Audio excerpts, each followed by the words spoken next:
So one of the last things I wanted to bring up was the ending. The survivors have a few ideas on how to deal with the vampires. None of them really work. It doesn't look like they can just wait out the 30 days. And so close to the end, they realize that when you get turned by the vampires, you retain your humanity for a little bit. And so Eben decides to get turned on purpose so that he gets strong enough to fight the bad guy, and he wins. And then he basically commits suicide by waiting for the sunrise. Is that satisfying? Does it work? That doesn't make sense. That point confirmed me not liking the movie.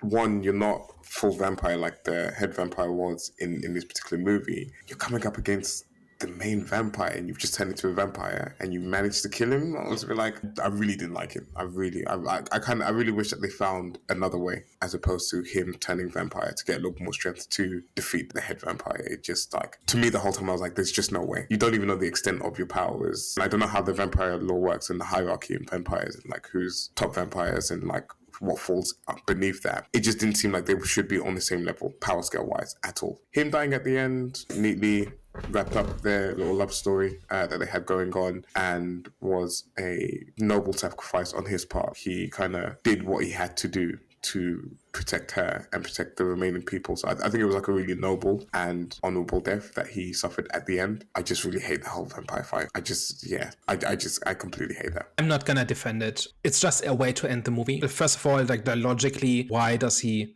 like, is he strong enough to win? Being minutes after being turned. Like, usually vampires get stronger as they get older. So the pack leader should at least be above average, right? Like, that's how you become a pack leader, right? By being the strongest. It just does not make any kind of real sense. And I don't think there's even a big trick in it where they have some kind of unique tactic or trick or something that they use to win and the fight is kind of a distraction or something. I think that could have worked if they had set up something like this. I think it is a little bit hard to come up with a satisfying way, but I think the way you need to do it is to tie it to character, right? Like where a character has to grow in a certain way or has to make some big decision or has to make some kind of sacrifice that enables them to do this, right? That will eventually win the day. And it's not really there. Eben, I think, it has always been kind of the nice guy who cares about other people. And now that is taken to an extreme. And there's no real change there, right? There's no real hurdle to overcome, or no, he doesn't have to jump over his shadow. He doesn't have to grow, or he doesn't have to overcome some kind of personal flaws or demon or something like this, right? He also doesn't have to give anything. Like, he dies in the end, right? Sure, there's a sacrifice, but this is one of those movie sacrifices that doesn't mean much because he's a fictional character and the movie's over anyway. So what is he sacrificing? That sort of thing has never really made me care because I was going to say goodbye to this character at that point anyway, right? So nothing happens afterwards that is different because of this choice.